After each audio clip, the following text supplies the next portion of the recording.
Welcome back to LBG Reviews. Now, before we get started, I need to address something. This isn't the Pikmin 2 video you thought it was going to be, was it? Well, let me explain.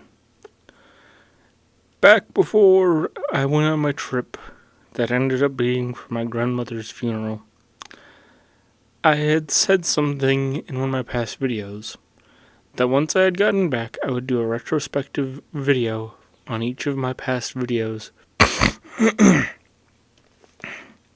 talking about what I would do differently if I were to do it now, and just overall ways I would improve it. Well, last week after recording the voiceover, I remembered that I had wanted to do this series.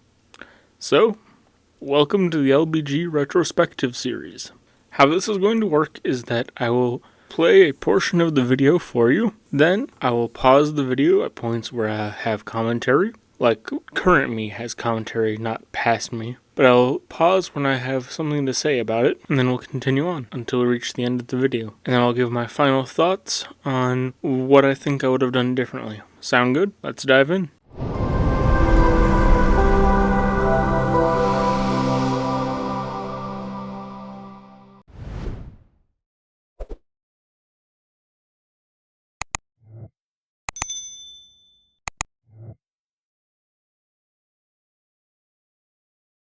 Welcome to LBG Reviews. That's Legally Blind Gamer Reviews. Please be sure to like and subscribe if you enjoy this video. Despite my disability, I really love video games. Video games are my go-to way to pass time, deal with stress. Just if I need something to do, video games. Oh my sweet summer child. You just jumped straight in and did not explain a thing, did you? Keep in mind, people, that this was my first ever video. Every journey starts with a single step. It just so happened that mine was a slight stumble, but a good first step. That got you not just one step out the door, but like 5 or 6.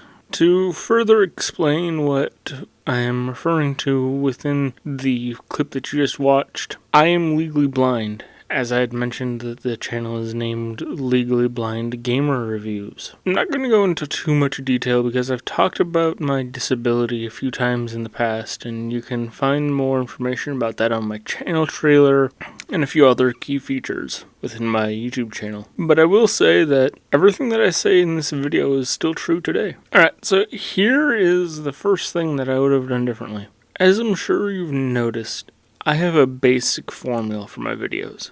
Beg you to like and subscribe, which I completely forgot to do this time, so if you're this far into the video, please like and subscribe. The more people that interact with my videos and my content, the more people that will see them. Secondly, my formula for my videos breaks down as such. Introduce myself, because I have no idea if you're returning, if you're new. Introduce the game I'm talking about, then jump into a brief description of the game I'm talking about, and then I jump into talking about its accessibility features, if it has any, or why I think it needs them, or why I don't think that it needs them. And then I touch on other bits of gameplay or storytelling that I feel are important or that I just wanted to talk about. Then I tell you what next week's video is, and then I sign off for the week. I just said this week's video is about Minecraft, and then just jumped straight into why I love Minecraft. To my credit, and as you'll hear soon, I recorded this video on my phone. It was my first ever video I was making, so I was very nervous. I've had people in the past tell me that I don't sound nervous in that video. Bro, I can hear the shaking in my voice as I listen to this back. Today's topic is Minecraft. Minecraft both allows me to be very creative while also making me feel like I've got control over what's around me. Minecraft does have several accessibility options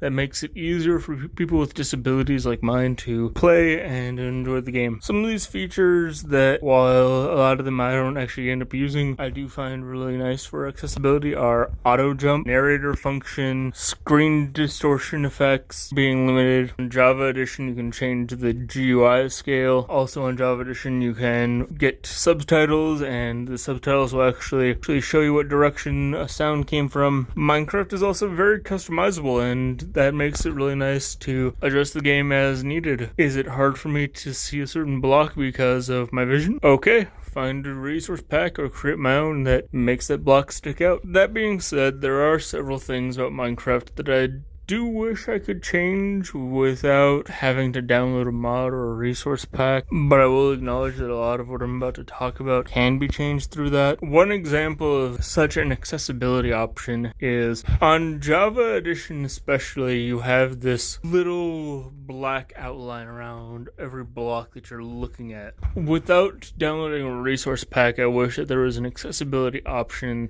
that allowed you to either adjust the thickness or adjust the color of that outline. So all I've got to say about this point right here is, even today, if I have an issue with the game's accessibility features, I'll point out the issue and then I'll list out a potential solution. That part of my format has not changed even to this day, and I'm honestly glad for that because it doesn't just leave an issue hanging.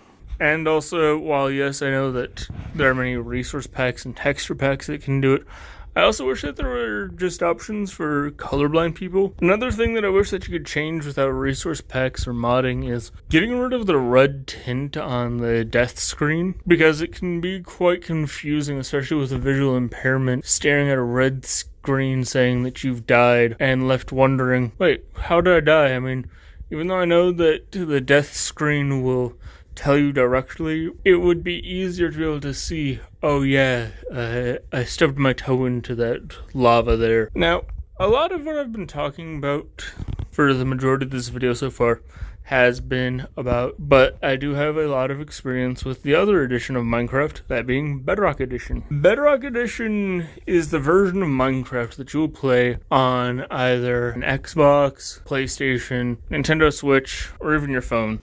Okay, so here we go. If I'm too focused on trying to get the voiceover done so I can move on to other things in my day, I might forget to mention what platforms a game takes place on. Now that we are about 3 minutes into the video, now you mention that Minecraft is available on basically every console and even on phones. Nah, that's something that we would usually mention within like the first minute and a half, my guy. As a result, I acknowledge that that is the most accessible version of Minecraft, and that it is the most popular version of Minecraft. So, I try to do this a bit more now, but I wish that I would have gone on to Bedrock Edition and recorded footage of the menus and all that, because Bedrock Edition is also available on PC, so I do have it on PC, so I could have easily just booted up Bedrock Edition, shown off the menus, shown off the layouts. That's part of why I say that I noticed the nervousness, though. There were so many things where it was like,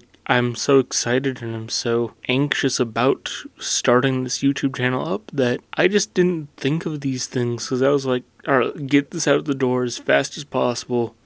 That's the first step done. Don't need to fret about it anymore. Then we can refine things as we go. And even today, I'm still refining things, since I'm recording this on a cell phone right now, so. I do have to appreciate, though, that Bedrock Edition, when you open up its settings menu, you can see the accessibility options front and center, as it is the first thing on the list. Also, while I do wish that you could adjust the GUI scaling like you can on Java Edition, I understand why you can't, but I also do think that its GUI looks a lot cleaner for accessibility reasons. Many of the accessibility options in the options menu for Bedrock are very similar to Java Edition. However, one thing that I would like to point out is that, unlike on Java Edition, where yeah, you can cycle through a button to choose what the narrator will read, on Bedrock Edition, you can just choose what the narrator will read with a few toggle options. Now, two accessibility options that I wish that Bedrock Edition would eventually get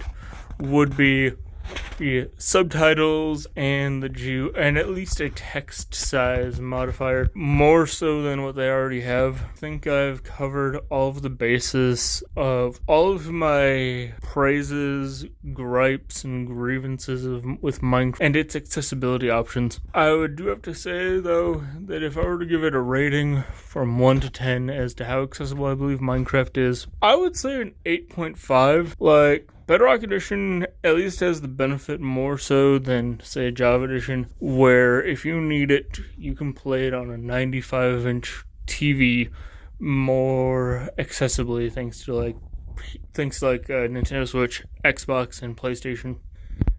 The areas that I think that Minecraft could improve on accessibility is, generally speaking, I think that the tools to be able to modify resource packs to be more readily available through Minecraft itself. I don't want to have to download and learn Photoshop in order to, say, make the adjustment with the block outline like I had mentioned, or I don't want to have to learn how to adjust other things in order to make the resource pack the way I want it. It would be nice if, even if initially limited, it would be nice if Minecraft's launcher offered like a basic tutorial on resource pack creation, and maybe even allowed for resource pack creation to a certain degree within the launcher itself. This may be my first video, and I mean, you can tell just based off of how many speaking blunders I've had and the fact that my voice maybe sounds a little nervous. Heck, I mean, I'm recording this on a phone just to see how it sounds, but join me next time when we review Stardew Valley.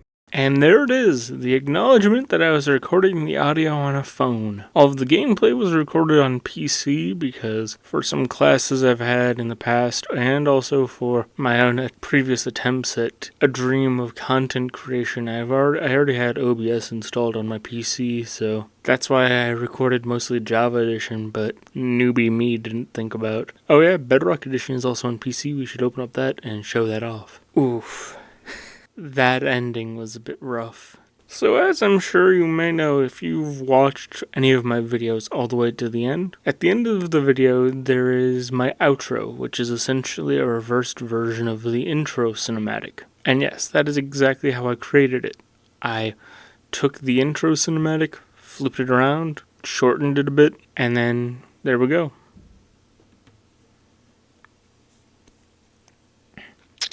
Now, that's it for everything I wish I would have done differently on Minecraft, on the Minecraft video. Though I will say I wish I had taken the time to make a custom thumbnail, because just look at that sore thumb just sticking out there. I mean, even the Stardew Valley video at least is more interesting thumbnail-wise compared to the Minecraft video.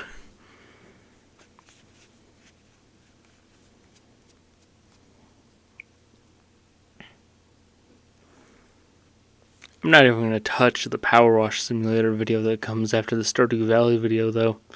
That one's for another day. That does bring me to what are my plans for the retrospective series.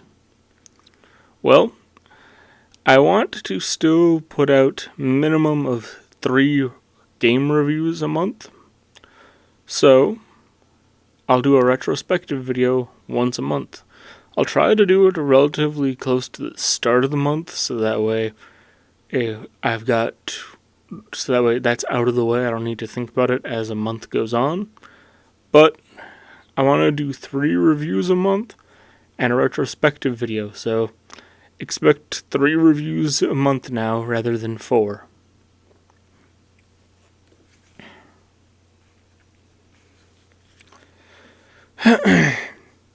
Now, next week we'll be reviewing Pikmin 2, but see you guys next month when we talk about that Stardew Valley video that I just egregiously called out the thumbnail of.